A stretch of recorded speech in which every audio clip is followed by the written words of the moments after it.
සුබ දවසක්. අද අපි කිචන් එකට ලොකු දෙයක් කරන්න යන්නේ නැහැ. පුංචි තැනක් ලස්සන කරන්න විතරයි සූදානම. හැබැයි මම හිතනවා ලෝකෙ ලොකුම වෙනස්කම් පටන් ගන්නෙ මේ වගේ පුංචි තැන් වලින් කියලා. මම පොඩි කාලේ අහලා තියෙන සුරංගනා කතාවක් මගේ මතකෙට එනවා. ඒ කතාවේ තිබුණේ පුංචි සුරංගනාවියක් ගැන. ඒ ජීවත් වුණේ මාලිගාවක නම් නෙමෙයි. රන් මුතු මැණික් තිබුණෙත් නෑ. හැබැයි ඇයට පුදුම බලයක් තිබුණා. ඇය අතින් ස්පර්ශ වෙන හැම තැනක්ම ටිකෙන් ටික ලස්සන වෙනවා. දූවිලි තිබුණු තැන් දිලිසෙනවා. අවුල් වෙලා තිබුණු දේවල් පිළිවෙලට හැදෙනවා. ඒත් ඇය වෙනස් කළේ තැන් විතරක් නෙමෙයි, මිනිස්සුන්ගේ හිත්. අද මම මේ පැන්ට්‍රි ටොප් එක අස් කරන හැම මොහොතකම මට ඒ කතාව මතක් වෙනවා.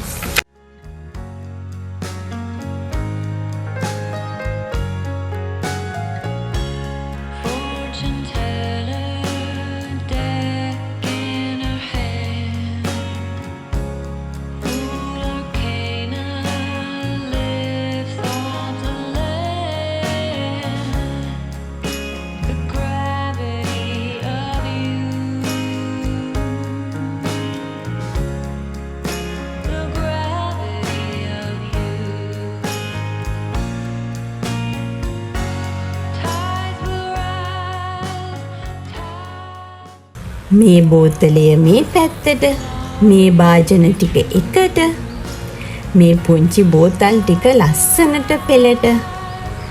බලන්නකෝ, වෙනස් වෙන්නේ කිචන් එක විතරක් නෙමෙයි, හිතත් ටිකෙන් ටික නිවෙනවා.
අපි හැමෝගෙම ජීවිතේ සමහර දවස් තියෙනවා.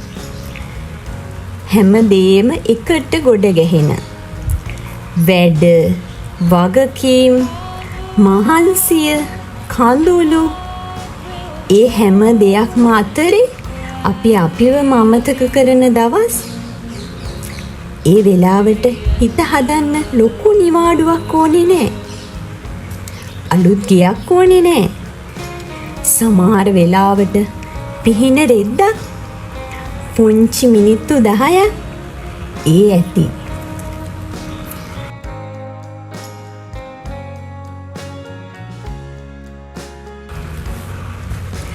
මොකද අපි අවට තියෙන දේවල් ලස්සන කරනකොට අපේ ඇතුළත ටිකෙන් ටික සුවපත් වෙනවා.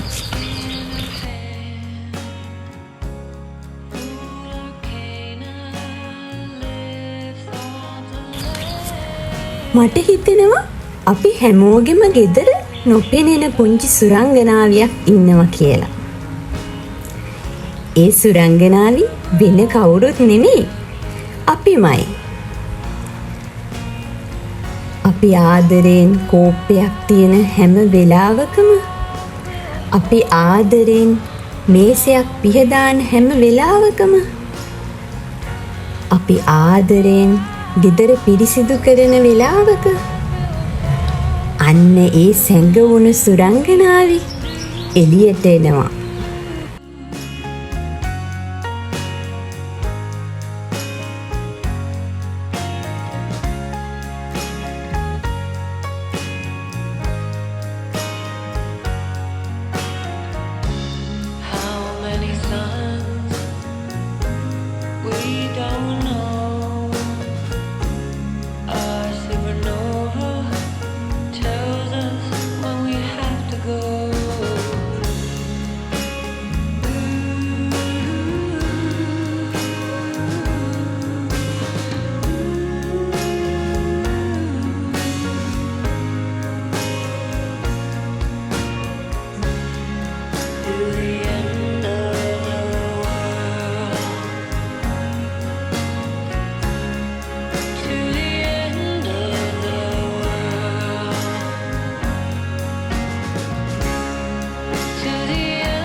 අද මේ පැන්ට්‍රි ටොප් එක පිළිවෙලකට සකස් කරලා ඉවර වෙනකොට මට ලස්සන වෙලා තියෙන්නේ මේ තැන විතරක් නෙමෙයි. මගේ හිතේ තිබුණු අවුල් ටිකත් හරි පිළිවෙලට හැදිලා වගේ. ඉතින් අද මේ වීඩියෝ එක බලන ඔයාලටත් මම පුංචි ආරාධනාවක් කරනවා. ඔයාගේ ගෙදර පුංචි කොනක් තෝරගන්න. ඒක ආදරෙන් අල්ලන්න. ඒක හිමින් පිහදාන්න. ලස්සනට සකස් කරන්න. ඒ අතරේ ඔයාගේ හිතටත් කියන්න. හැම දෙයක්ම එක දවසින් හරියන්න ඕනි නැහැ. අද මේ පුංචි පියවරක් ගත්තම ඇති.